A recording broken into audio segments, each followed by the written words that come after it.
Hello students, आज की class में हम आपको पढ़ाएंगे पार्ट 2 अम्ल क्षारक एवं लवण का प्रश्न नंबर चौथे का पहला प्रश्न और इसके उत्तर। तो आप चैनल को लाइक शेयर एंड सब्सक्राइब करें, क्योंकि इस चैनल में सभी प्रकार के कंपटीशन लेवल के शॉर्ट वीडियो आपको उपलब्ध कराए जा रहे हैं। और कक्षा 10 के NCERT प्रकाशन के विज्ञान के पार्ट 1 से पार्ट 16 तक के सभी प्रश्न उत्तर कराए जाएंगे, जिनको पढ़ने से आपके 70 में 70 नंबर मिलेंगे। तो आप चैनल को अधिक से अधिक मात्रा में शेयर करें एंड सब्सक्राइब करें। आपका प्रश्न नंबर चौथे का पहला प्रश्न दिया है, आपके पास दो विलयन ए एवं बी हैं। विलयन ए के पीएच का मान 6 है एवं विलयन बी के पीएच का मान 8 है। किस विलयन में हाइड्रोजन आयन की सांद्रता अधिक है? इनमें से कौन अम्लीय है तथा कौन क्षारीय है? ये हम नोट्स से पढ़ा रहे हैं, क्योंकि बोर्ड में लिखने में टाइम बहुत लगता है, इसलिए डायरेक्ट हम आपको नोट्स से पढ़ा रहे हैं। तो आपका ये उत्तर दिया है, विलयन ए में हाइड्रोजन आयन की सांद्रता अधिक है क्योंकि इसका पीएच मान कम है। क्या कह रहा है? विलयन ए में हाइड्रोजन आयन की सांद्रता अधिक है क्योंकि इसका पीएच मान कम है। विलयन ए अम्लीय है क्योंकि इसका पीएच मान 7 से कम है। विलयन जो ए है आपका, वह कैसा है? अम्लीय है, क्योंकि इसका पीएच मान 7 से कम है। 7 से अधिक होता है तो क्षारीय होता है, और पीएच मान 7 से कम होता है तो क्या होता है? अम्लीय होता है। नेक्स्ट लाइन से दिया है, विलयन बी क्षारीय है क्योंकि इसका पीएच मान 7 से अधिक है। जो आपका विलयन बी है वह क्षारीय है क्योंकि इसका पीएच मान 7 से अधिक है। नेक्स्ट आपका अगला क्वेश्चन है, नंबर दूसरा है चौथे पॉइंट का।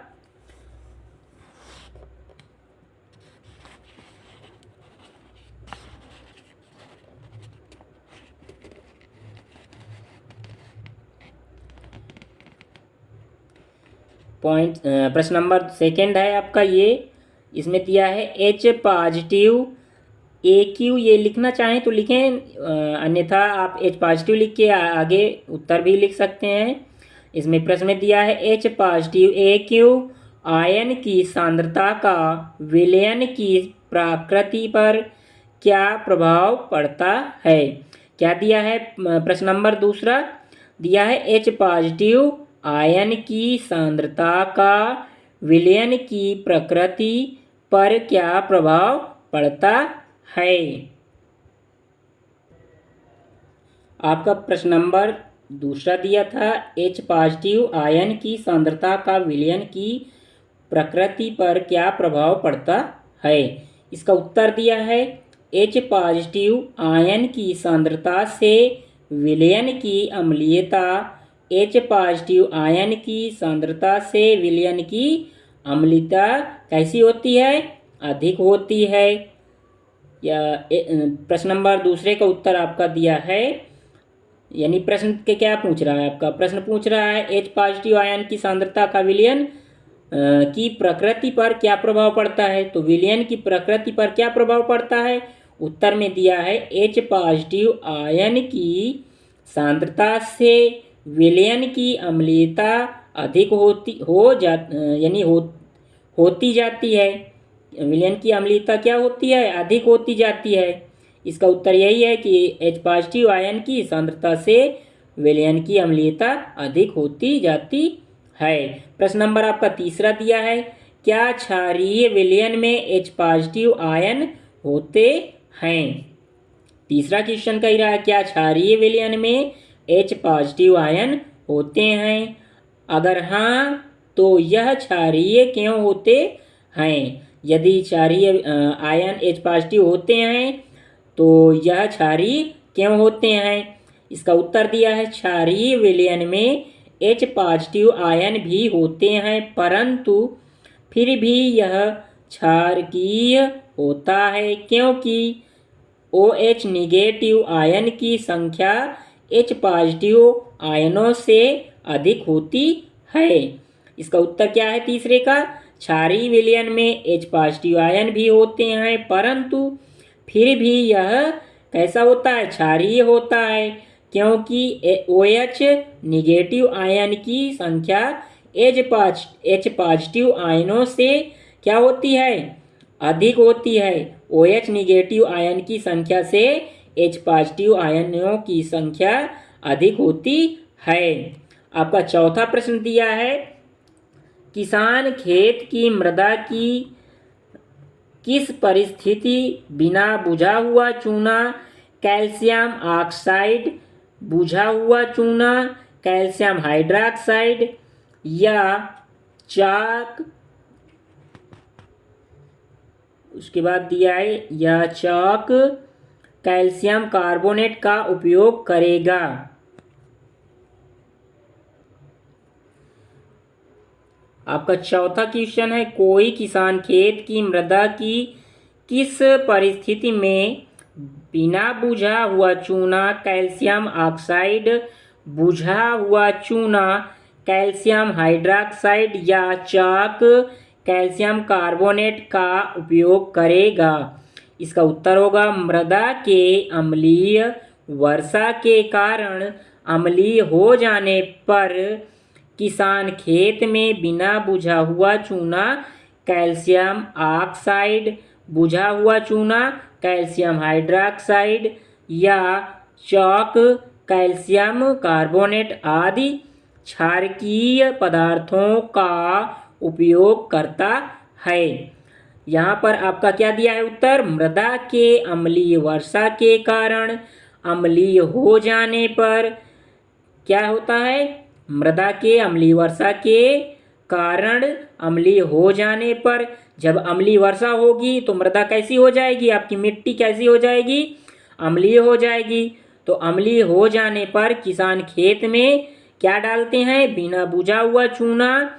बिना बुझा हुआ चूना को क्या बोलते हैं? Calcium oxide. और बुझा हुआ चूना को क्या बोलेंगे? Calcium hydroxide. या चाक को क्या बोलते हैं? कैल्शियम कार्बोनेट आदि क्षारकीय पदार्थों का उपयोग करता है। जब मृदा यानी मिट्टी में या खेतों में अम्लीय वर्षा होती है तो किसान क्या उपयोग करते हैं? बिना बुझा हुआ चूना यानी कैल्शियम ऑक्साइड और बुझा हुआ चूना कैल्शियम हाइड्रोक्साइड या चाक यानी कैल्शियम कार्बोनेट आदि क्षारकीय पदार्थों का उपयोग करता है। आपका प्रश्न नंबर 5वें का प्रश्न पहला है, CaOCl2 यौगिक का प्रचलित नाम क्या है? क्या है? CaOCl2 यौगिक का प्रचलित नाम क्या है? इसका उत्तर होगा विरंजक चूर्ण, ब्लीचिंग पाउडर। CaOCl2 का यौगिक प्रचलित नाम क्या होता है? इसको बोल देंगे विरंजक चूर्ण या ब्लीचिंग पाउडर। आपका प्रश्न नंबर 5वें का प्रश्न नंबर दूसरा है, उस पदार्थ का नाम बताइए जो क्लोरीन से क्रिया करके विरंजक चूर्ण बनाता है। क्या है प्रश्न? उस पदार्थ का नाम बताइए जो क्लोरीन से क्रिया करके विरंजक चूर्ण बनाता है। इसका उत्तर होगा कैल्शियम हाइड्रोक्साइड यानी Ca कोष्टक के अंदर OH का होल ट्वाइस। क्या लिखेंगे? CaOH कोष्टक के अंदर OH का होल ट्वाइस यानी कैल्शियम हाइड्रोक्साइड। उस पदार्थ का नाम बताइए जो क्लोरीन से क्रिया करके क्या बनाता है? विरंजक चूर्ण। तो क्लोरीन से क्रिया करके विरंजक चूर्ण कौन बनाता है? आपका कैल्शियम हाइड्रोक्साइड क्लोरीन से क्रिया करके विरंजक चूर्ण बनाता है। आपका उत्तर दिया है कैल्शियम हाइड्रोक्साइड। इसको कैसे लिखेंगे? Ca कोष्टक के अंदर OH का होल ट्वाइस यानी कोष्टक के अंदर OH कोष्टक बंद, उसके नीचे 2 लगा देते हैं। अगला प्रश्न नंबर तीसरा है, कठोर जल को मृदु करने के लिए किस सोडियम यौगिक का उपयोग किया जाता है। क्या दिया है? कठोर जल को मृदु करने के लिए किस सोडियम यौगिक का उपयोग किया जाता है? इसका उत्तर होगा धोने का सोडा, यानी इसको क्या बोलेंगे इंग्लिश में? Washing soda. कठोर जल को मृदु करने के लिए उसमें क्या मिलाया जाता है? धोने का सोडा मिलाया जाता है, यानी वॉशिंग पाउडर मिला देंगे तो वह मृदु जल बन जाएगा। आपका प्रश्न नंबर चौथा है, सोडियम हाइड्रोजन कार्बोनेट के विलयन को गर्म करने पर क्या होगा? क्या दिया है चौथा प्रश्न? सोडियम हाइड्रोजन कार्बोनेट के विलयन को गर्म करने पर क्या होगा? इस अभिक्रिया के लिए समीकरण लिखिए। आपका प्रश्न नंबर चौथा है जिसमें दिया है सोडियम हाइड्रोजन कार्बोनेट के विलयन को गर्म करने पर क्या होगा? इस अभिक्रिया के लिए समीकरण लिखिए। इसका उत्तर है सोडियम हाइड्रोजन कार्बोनेट के जलीय विलयन को गर्म करने पर सोडियम कार्बोनेट तथा कार्बन डाइऑक्साइड का निर्माण होता है। इसका उत्तर दिया है सोडियम हाइड्रोजन कार्बोनेट के जलीय विलयन को गर्म करने पर सोडियम कार्बोनेट तथा कार्बन डाइऑक्साइड का निर्माण होता है। क्या दिया है? सोडियम हाइड्रोजन कार्बोनेट के जलीय विलयन को गर्म करने पर क्या करेंगे? गर्म करने पर सोडियम कार्बोनेट तथा कार्बन डाइऑक्साइड का निर्माण होता है। इसका समीकरण दिया है 2NaHCO3। क्या दिया है? 2Na यानी क्या दिया है इसका? Sodium hydrogen carbonate 2NaHCO3। इसको गर्म करने पर क्या प्राप्त होगा?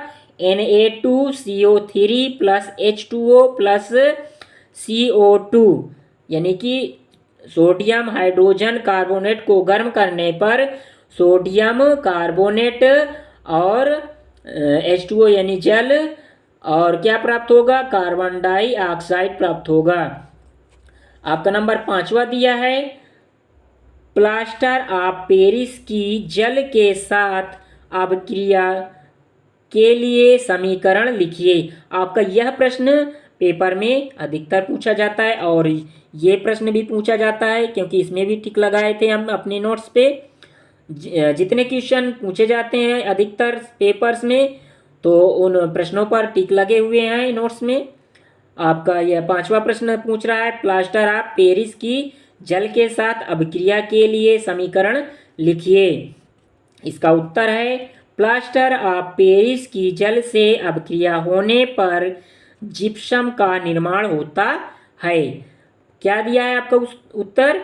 प्लास्टर ऑफ पेरिस की जल से अभिक्रिया होने पर जिप्सम का निर्माण होता है।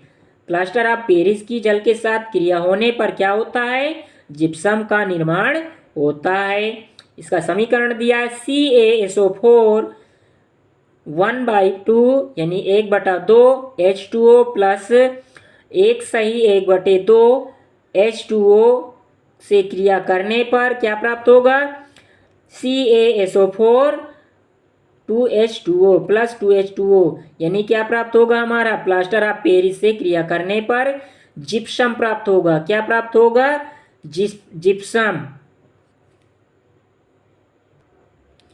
आपकी बुक में जहां आपसे अभ्यास उत्तर प्रश्न दिए हैं वहां का आपका पहला क्वेश्चन है, कोई विलयन लाल लिटमस को नीला कर देता है। क्या है आपका पहला क्वेश्चन? पहला क्वेश्चन है, कोई विलयन लाल लिटमस को नीला कर देता है, इसका पीएच मान संभवतः क्या होगा? तो क्या इसमें लिखेंगे? इसका पीएच मान संभवतः क्या होगा? इसमें 4 पॉइंट दिए हैं जिसमें ए नंबर में दिया है 1, बी नंबर में 4, सी नंबर में 5, डी नंबर में 10। तो इसका कौन सा नंबर सही है? डी नंबर सही है। इसका उत्तर लिख देंगे, उत्तर डी डाल के 10 सही है। प्रश्न नंबर दूसरा दिया है, कोई विलियन अंडे के पीसे हुए, ये क्या है, इसमें मिसप्रिंट है।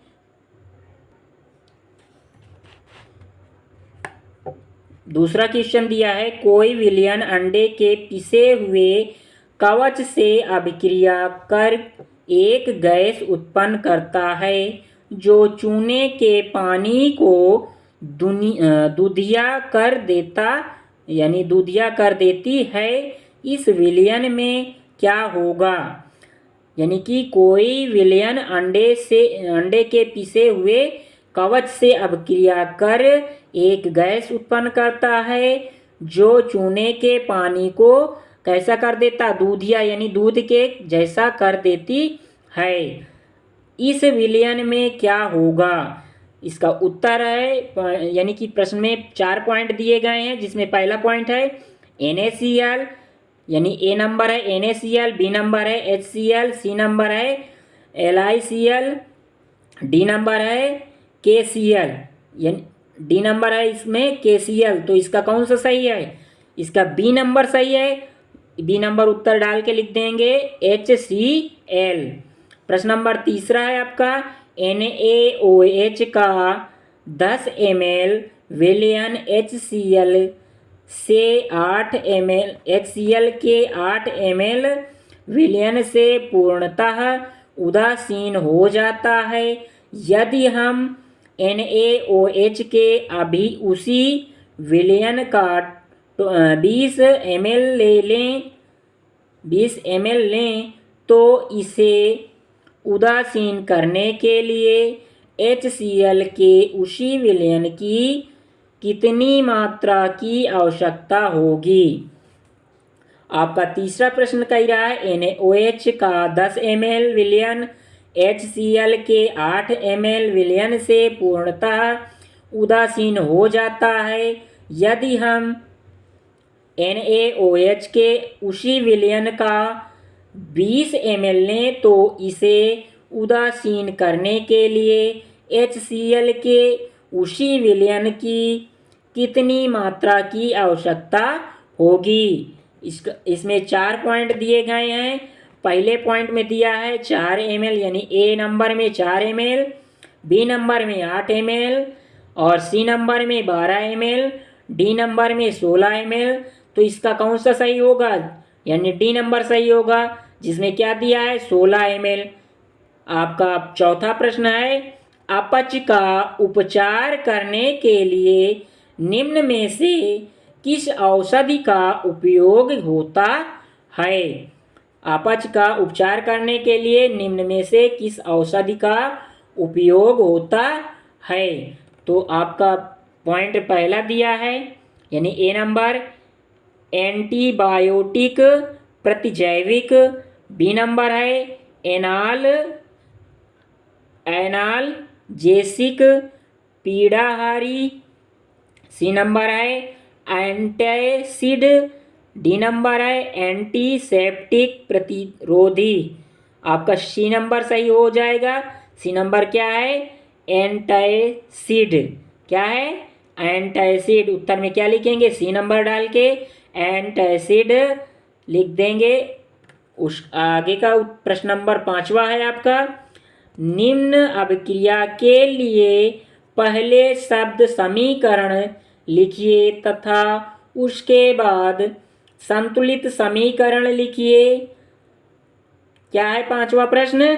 निम्न अभिक्रिया के लिए पहले शब्द समीकरण लिखिए तथा उसके बाद संतुलित समीकरण लिखिए। आपका ए नंबर दिया है, तनु सल्फ्यूरिक अम्ल दानेदार जिंक के साथ अभिक्रिया करता है। ए नंबर में क्या दिया है? तनु सल्फ्यूरिक अम्ल दानेदार जिंक के साथ अभिक्रिया करता है। बी नंबर दिया है, तनु हाइड्रोक्लोरिक अम्ल मैग्नीशियम पट्टी के साथ अभिक्रिया करता है। बी नंबर क्या दिया है? तनु हाइड्रोक्लोरिक अम्ल मैग्नीशियम पट्टी के साथ अभिक्रिया करता है। सी नंबर क्या दिया है आपका, तानु सल्फ्यूरिक, क्या लिखा, सल्फ्यूरिक अम्ल एल्यूमिनियम चूर्ण के साथ अभिक्रिया करता है। सी नंबर दिया है, तानु सल्फ्यूरिक अम्ल एल्यूमिनियम चूर्ण के साथ अभिक्रिया करता है। नंबर डी दिया है, हाइड्रोक्लोरिक अम्ल लौह के रेतन के साथ अभिक्रिया करता है। डी नंबर क्या दिया है पांचवे का, तानु हाइड्रोक्लोरिक अम्ल लौह के रेतन के साथ अभिक्रिया करता है। इसका उत्तर होगा जिंक, ए नंबर सही होगा। इसका ए नंबर क्या था, तानु सल्फ्यूरिक अम्ल दानेदार जिंक के साथ अभिक्रिया करता है। तो इसमें उत्तर में क्या लिखेंगे, ए नंबर डाल देंगे, लिखेंगे जिंक प्लस सल्फ्यूरिक अम्ल, यानी कि कोष्टक में लिख देंगे तनु, इसके साथ क्रिया करने पर क्या प्राप्त होगा, zinc sulphate plus hydrogen. Zinc और सल्फ्यूरिक अम्ल से क्रिया करने पर क्या प्राप्त होगा आपका, जिंक सल्फेट प्लस हाइड्रोजन। इसका समीकरण दिया है Zn, यानी जिंक प्लस सल्फ्यूरिक अम्ल का क्या होगा प्रतीक, H2SO4 के साथ, यानी Zn प्लस H2SO4 के साथ क्रिया करने पर क्या प्राप्त होगा आपका, ZnSO4 plus H2। Point B है आपका समीकरण, मैग्नीशियम प्लस हाइड्रोक्लोरिक अम्ल के साथ क्रिया करने पर क्या प्राप्त होगा आपका, मैग्नीशियम क्लोराइड प्लस हाइड्रोजन प्राप्त होगा। मैग्नीशियम और हाइड्रोक्लोरिक अम्ल के साथ क्रिया कराएंगे तो क्या प्राप्त होगा, मैग्नीशियम क्लोराइड प्लस हाइड्रोजन। इसका समीकरण है Mg प्लस 2HCl की क्रिया कराने पर Mg के साथ यानी मैग्नीशियम के साथ 2HCl यानी हाइड्रोक्लोरिक की क्रिया कराने पर क्या प्राप्त होगा, MgCl2 plus hydrogen. MgCl2 means क्या होता है, मैग्नीशियम क्लोराइड, और H2 का मतलब क्या होगा, हाइड्रोजन। Mg प्लस 2HCl के साथ क्रिया कराने पर, यानी मैग्नीशियम की हाइड्रोक्लोरिक अम्ल के साथ क्रिया कराने पर मैग्नीशियम क्लोराइड और हाइड्रोजन प्राप्त होता है। सी नंबर आपका दिया है पॉइंट, एल्यूमिनियम और एल्युमिनियम प्लस सल्फ्यूरिक अम्ल के, एल्युमिनियम का सल्फ्यूरिक अम्ल के साथ क्रिया कराने पर एल्युमिनियम सल्फेट और हाइड्रोजन प्राप्त होगा। जब हम एल्युमिनियम और सल्फ्यूरिक अम्ल की आपस में क्रिया कराएंगे तो क्या प्राप्त होगा, एल्युमिनियम सल्फेट और हाइड्रोजन। इसका समीकरण दिया है 2Al प्लस 3H2SO4, यानी 2Al और 3H2SO4 की क्रिया आपस में कराने पर Al2SO4 का होल 3 उसके बाद प्लस 3H2, यानी कि एल्युमिनियम सल्फ्यूरिक अम्ल के साथ, एल्युमिनियम का सल्फ्यूरिक अम्ल के साथ क्रिया कराने पर एल्युमिनियम सल्फेट और हाइड्रोजन प्राप्त होगा। अब आपकी आगे की क्लास, आगे के प्रश्न उत्तर अगली क्लास में कराए जाएंगे, तो आप चैनल को लाइक शेयर एंड सब्सक्राइब करें, क्योंकि इस चैनल में कक्षा 10 की NCERT प्रकाशन के प्रश्न उत्तर सॉल्यूशन सहित कराए जा रहे हैं। पार्ट 1 से पार्ट 16 तक के सभी प्रश्न उत्तर कराए जाएंगे, जिससे आपके पेपर में 70 में 70 नंबर मिले। और आपको समझ के इन प्रश्नों को करना है, समझ के आपको नोट कर लीजिए, नोट्स बना लीजिए। आप नोट करते रहेंगे और समझते रहेंगे तो आपको याद ज़्यादा नहीं करना पड़ेगा। बना के भी आप पेपर में लिख देंगे तो आपको पूरे नंबर मिल जाएंगे। तो आप अधिक से अधिक मात्रा में इसको शेयर करें, जिससे हमको मोटिवेशन मिले और हम आपको आगे की पूरी क्लासें पढ़ाएं। और इस चैनल में शॉर्ट वीडियो में आपके कंपटीशन लेवल के इम्पोर्टेंट क्वेश्चन है, और कक्षा 6 से इंटर लेवल तक की पूरी ग्रामर लॉन्ग वीडियो में पड़ी हुई है, तो उसको भी आप पढ़ सकते हैं, जिससे आपके इंग्लिश के पेपर्स में भी अच्छे नंबर मिल सकें। वीडियो देखने के लिए धन्यवाद।